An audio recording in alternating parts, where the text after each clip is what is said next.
Hello नमस्कार विद्यार्थी मित्रों, आप सभी अपनी आरो लर्निंग यूट्यूब चैनल में स्वागत है। આજના આ વિડિયોની આપણે જે ગુજરાત યુનિવર્સિટી દ્વારા જે જનરલ ક્લાર્કની જે 84 જગ્યા માટે જે ભરતી બહાર પાડવામાં આવી છે તેની માટે એ તાજેતરમાં મહત્વની અપડેટ રહી એ સામે આવી છે, જેની અંદર એ આપણે ગુજરાત યુનિવર્સિટીની જે વિવિધ પરીક્ષાઓ રહી જેની અંદર એ જુનિયર ક્લાર્ક, સિનિયર ક્લાર્ક અને સેક્શન ઓફિસર તેની એ વિવિધ પરીક્ષાઓનો જે વિગતવાર અભ્યાસક્રમ રહ્યો તેનો એ જોવાનો પ્રયત્ન કરીશું। તેની સાથે સાથે તાજેતરમાં જે આ જે જુનિયર ક્લાર્કની જે ભરતી રહી એ શંકાના દાયરામાં આવી ગઈ છે, તો તે કયા કારણોસર આવી છે તેની માહિતી રહી તે પણ એ જોઈશું। માટે તમે આ વિડીયો તેને એ છેલ્લે સુધી જોવાનું આગળ રાખજો। સૌથી પહેલા તો આપણે જે જુનિયર ક્લાર્ક, સિનિયર ક્લાર્ક અને જે સેક્શન ઓફિસર તેના એ સિલેબસની વાત કરીએ તો તમે અહીં જે નોટિફિકેશન રહે તે એ જોઈ શકશો, જેની અંદર આ જે પરીક્ષાઓ રહી એ કુલ 2 પાર્ટમાં એ લેવામાં આવશે। જેની અંદર એ પાર્ટ 1 રહ્યો એ પ્રિલિમિનરી ટેસ્ટ હશે, જ્યારે પાર્ટ 2 રહ્યો એ ટેકનિકલ, સબ્જેક્ટિવ અને જે તેના આધારિત જે મુખ્ય પરીક્ષા રહે તેના રીતે એ લેવામાં આવશે। જેની અંદર સૌથી પહેલા તો જે પ્રાથમિક પરીક્ષા રહે તે ઓબ્જેક્ટિવ એટલે કે હેતુલક્ષી MCQ બેઝ ઓવરમાર્ક આધારિત એ લેવામાં આવશે, અને જેની અંદર એ જે પ્રાથમિક પરીક્ષા રહી એ 120 માર્કની છે, જેની અંદર એ તમને 2 કલાકનો એ સમય આપવામાં આવશે, અને જેનું એ પ્રશ્ન પેપર રહ્યું એ ગુજરાતી અથવા તો ગુજરાતી અને અંગ્રેજી તે બંને ભાષામાં એ તેનું પ્રશ્ન પેપર એ તમને આપવામાં આવશે, અને જેની અંદર એ નેગેટિવ માર્કિંગ એ 0.25 એ તમારો એ નેગેટિવ માર્કિંગ હશે। અને ત્યારબાદ આપણે જે વિગતવાર અભ્યાસક્રમ રહ્યો તેની વાત કરીએ તો તેની અંદર જે અંગ્રેજી ભાષા રહી જે ધોરણ 12 સુધીની તેના એ 12 પ્રશ્નો આપવામાં આવશે, જ્યારે ગુજરાતી ભાષા રહી તે એ ધોરણ 12 સુધીનું એ તેના 12 પ્રશ્નો છે। ત્યારબાદ એ જનરલ નોલેજ જે સામાન્ય જ્ઞાન રહ્યું તેના એ 8 પ્રશ્નો છે। રીઝનિંગ અને એનાલિટિક રીઝનિંગ તેના એ 20 માર્ક હશે। એરેથમેટિક એટલે જે ગણિત રહ્યું તેના એ 20 માર્ક હશે। જે કરંટ અફેર તો તેના એ 8 માર્ક। ઇન્ડિયન હિસ્ટરી અને જીઓગ્રાફી એટલે કે ભારતનું એ ઇતિહાસ અને ભૂગોળ તેના એ 10 માર્ક। પછી મેન્ટલ એબિલિટી એટલે જે સામાન્ય રીતની જે બુદ્ધિક ચાતુરીના જે દાખલા હોય તે એ 10 માર્કનો છે। ત્યારબાદ જે રમતગમત તે એ 8 માર્કનું પૂછવામાં આવશે, અને ત્યારબાદ basic of computer application equality of CC level એટલે જે CC ગણિત જે કમ્પ્યુટર રહ્યું તેની અંદર એ CCC ની જે લેવલનું જે કમ્પ્યુટર હોય એ તમને પૂછવામાં આવશે, જેના એ 12 માર્ક હશે। આ રીતે એ તમારું જે 120 માર્કનું રહ્યું એ પેપર કાઢવામાં આવશે, અને જેની માટે એ તમને 2 કલાકનો એ સમય મળશે। અને જે આ પ્રાથમિક પરીક્ષા રહે તેની અંદર એ તમારે તેની અંદર પાસ થવા માટે એ તમારે મિનિમમ એ 45% માર્ક એ લાવવા જરૂરી છે, એટલે કે તમારે જો 54 માર્ક કે તેથી ઉપર હશે તો જ એ તમને જે આગળની જે સબ્જેક્ટિવ એટલે જે ટેકનિકલ પરીક્ષા રહી તેની માટે એ પાસ કરવામાં આવશે। ત્યારબાદ જે મુખ્ય પરીક્ષા રહી તેની વાત કરીએ તો જે મુખ્ય પરીક્ષા રહી એ 120 માર્કની છે, અને જેની માટેનો એ 2 કલાકનો એ તમને સમય આપવામાં આવશે, અને જેની અંદર એ 0.25 એ માર્ક નેગેટિવ માર્કિંગ રાખવામાં આવશે, એટલે કે જે આગળની જે ગુણ, સમય અને જે નેગેટિવ માર્કિંગ છે તેનો તે જ છે। ત્યારબાદ જો આપણે સબ્જેક્ટની વાત કરીએ એટલે કે જે અભ્યાસક્રમ તો તેની અંદર સૌથી પહેલા તો જે સેક્શન ઓફિસર રહ્યું તેની અંદર એ 60 માર્કનું રહ્યું એ તમારે ટાઈપિંગ ટેસ્ટ હશે, જ્યારે 60 માર્કનું રહ્યું એ અન્ય ટેસ્ટ લેવામાં આવશે।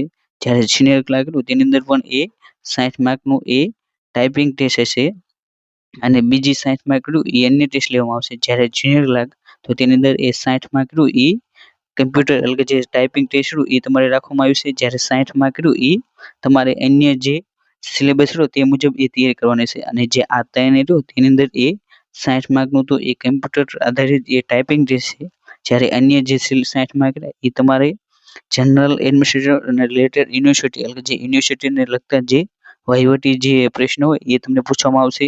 પછી યુનિવર્સિટી કમ્પાઉન્ડ એટલે કે જે યુનિવર્સિટી કમ્પાઉન્ડ એક્ટ 2023 રહ્યો તેના સંબંધિત એ પ્રશ્નો એ તમને પૂછવામાં આવશે। પછી યુનિવર્સિટી ગ્રાન્ટ કમિશન 2018 નો જે રેગ્યુલેશન આવ્યો એક્ટ તો તેના સંબંધિત એ તમને પ્રશ્ન પૂછવામાં આવશે।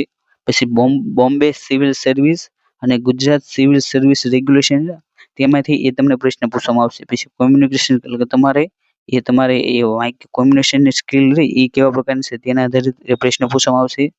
ત્યારબાદ એ RTI એક્ટ અને વિવિધ જે વધારાની જે માહિતી રહી તેના સંબંધિત એ તમને 60 માર્કનું રહ્યું એ બીજું પેપર આપવામાં આવશે। અને આ રીતે જે મુખ્ય પરીક્ષા રહી એ 120 માર્કની છે, જેની અંદર એ 60 માર્ક તો એ કમ્પ્યુટર ટાઈપિંગ આધારિત ટેસ્ટ છે, જ્યારે 60 માર્ક એ તમને અહીં જે પ્રમાણે એ આપવામાં આવ્યું તે પ્રમાણે એ તેના પ્રશ્ન પૂછવામાં આવશે। માટે અહીં તમારે જે મુખ્ય પરીક્ષાનો જે સિલેબસ રહ્યો તે પણ એ જોઈ લીધો।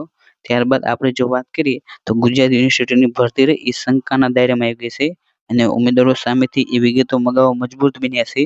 તે એ તમે આજનું જે આ ન્યૂઝપેપર આવ્યું તેની અંદર એ તમે કટિંગ વાંચીને એ જોઈ શકશો, જેની અંદર એ ગુજરાત યુનિવર્સિટીની વિવિધ કેટેગરીની એ 169 માટેની એ ભરતી પ્રક્રિયા એ દિવસે ને દિવસે એ શંકાના દાયરામાં જોવા જતી મળે છે. આ ભરતી માટે એ ફોર્મ ભરવાની મુદત પૂર્ણ થઈ અને 1 મહિનાથી થતા આવ્યા છતાં પણ એ કઈ કેટેગરીમાં કેટલી અરજીઓ કરવામાં આવી છે તેની વિગતો એ જાહેર ન કરતા અનેક તર્ક વિતર્ક કર્યા એ ઉઠ્યા છે. અને મહત્વની વાત તો એ છે કે મૂંઝવણમાં મુકાયેલા ઉમેદવારો વિગતો માટે એ રજૂઆત કરવા મંજૂર બન્યા છે. એટલું જ નહીં, સૂત્રોમાં ચાલતી ચર્ચા મુજબ એ ભરતીની સમિતિમાં એક કરાર આધારિત જે અધિકારીઓ તેની એ નિમણૂક આપવામાં આવી હતી. આ ભરતી રહી એ વિવાદ સર્જી શકે છે, માટે આ જે રહ્યું એ તેના લીધે આ ભરતી રહી એ શંકાના દાયરામાં આવી ગઈ છે. અને આ ભરતી સંદર્ભે એ કેટલાક ઉમેદવારોએ યુનિવર્સિટી દ્વારા સમક્ષ લેખિતમાં ફરિયાદ પણ કરવામાં આવી છે, જેવો ઉલ્લેખ કરવામાં આવ્યો છે કે અરજી કરવાની સમયમર્યાદા પૂર્ણ થયા બાદ હજુ સુધી એ આગળની કોઈ પણ કાર્યવાહી એ હાથ ધરવામાં નથી આવી અને કેટલી અરજી એ માન્ય બની ગણાયેલી છે, કેટલી ગેરલાયક થયેલી છે તેના સંબંધિત એ કોઈ પણ માહિતી એ આપવામાં આવી નથી.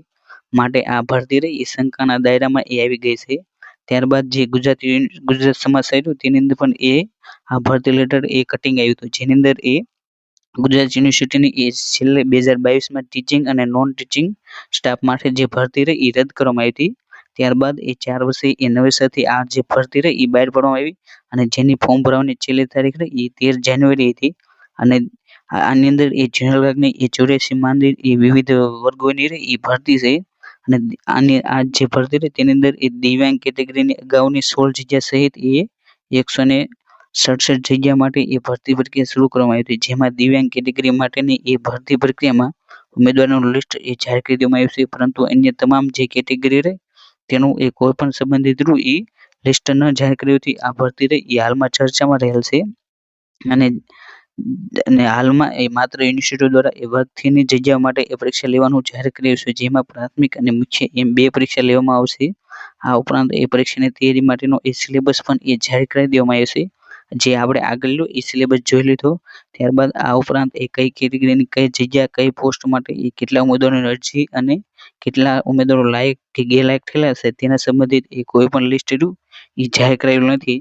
તો આપણે આમાં જોયું કે જે દિવ્યાંગ ઉમેદવારો રહ્યા તેના સંબંધિત એ બધી લિસ્ટ એ અપડેટ કરી દેવામાં આવ્યું છે, જેની અંદર એ જે ગુજરાત યુનિવર્સિટીની જે વેબસાઇટ તેના મુજબ એ આ જે દિવ્યાંગ વ્યક્તિઓ રહ્યા તેમની માટેની એ તમામ માહિતી રહી એ તમને અહીં જોઈ શકશો, જેની અંદર એ સૌથી પહેલા તો જે ફોર્મ ભરાય છે ત્યારબાદ એ જે અયોગ્ય ઉમેદવારો હોય તે લાયક અને અયોગ્ય તે બંનેની એ કામચલાઉ યાદી એ પ્રસિદ્ધ કરવામાં આવે. ત્યારબાદ તેની અંદર એ વાંધા અરજી કરવામાં આવે, એટલે કે જે ઉમેદવારો એમ લાગતું હોય કે મારું એ બધું બરોબર હોવાથી મને એ અલાયક થયેલો છે તો તેને એ અરજી કરીને એ સુધારી લેવાનું, એટલે કે તમારે એ સુધારો કરી લો. તો ત્યારબાદ એ જે ફાઇનલ યાદી રહી ઉમેદવારોની જે પરીક્ષા માટે લાયક છે તેમને એ યાદી આપવામાં આવે. ત્યારબાદ એ પરીક્ષાનું સમયપત્રક આપવામાં આવે અને પરીક્ષાનો જે અભ્યાસક્રમ રહ્યો તે પણ એ જાહેર કરી દેવામાં આવશે. અને જે આ દિવ્યાંગ ઉમેદવારો તેમની માટેની જે 16 જૂનિયર ક્લાર્કની જે જગ્યા રહી તેની માટેનો એ જે પરીક્ષાની તારીખ રહી તે પણ એ જાહેર થઈ ગઈ છે, જેની અંદર એ જુનિયર ક્લાર્કની પરીક્ષા રહી એ 22 ફેબ્રુઆરી 2026ના રોજ સવારના 10 થી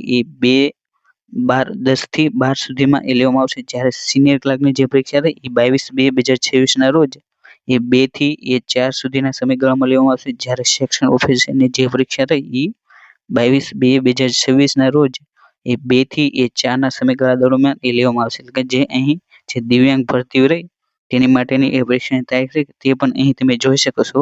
એટલે કે જે આજનો આ વિડીયો રહ્યો તેની અંદર એ ગુજરાત યુનિવર્સિટીની એ જનરલ ક્લાર્કની જે પરીક્ષા રહી તેના સંબંધિત જે મહત્વની અપડેટ હતી તેને એ જોવાના પ્રયત્ન કર્યો. અને જો તમે પણ એ ગુજરાત યુનિવર્સિટીની કોઈ પણ ભરતીની અપડેટ મેળવવા માંગતા હોય તો તમે એ આપણે જે ટેલિગ્રામ ચેનલ છે આરુ લર્નિંગ તેને એ જોઈન કરી શકો છો. અને જો તમે એ આવી જ ભરતીની માહિતી એ વિડીયો દ્વારા અને ગુજરાત યુનિવર્સિટીનું જે જનરલ ક્લાર્કનું પેપર રહ્યું જે 22 ફેબ્રુઆરી 2026ના રોજ લેવાનું છે તેનું સોલ્યુશન એ સૌથી પહેલા મેળવવા માંગતા હોય તો તમે એ આપણી જે આરુ લર્નિંગ જે યુટ્યુબ ચેનલ હોય તેને પણ એ સબસ્ક્રાઇબ કરી શકો છો. અને thank you for watching this video. જય હિન્દ, જય ભારત.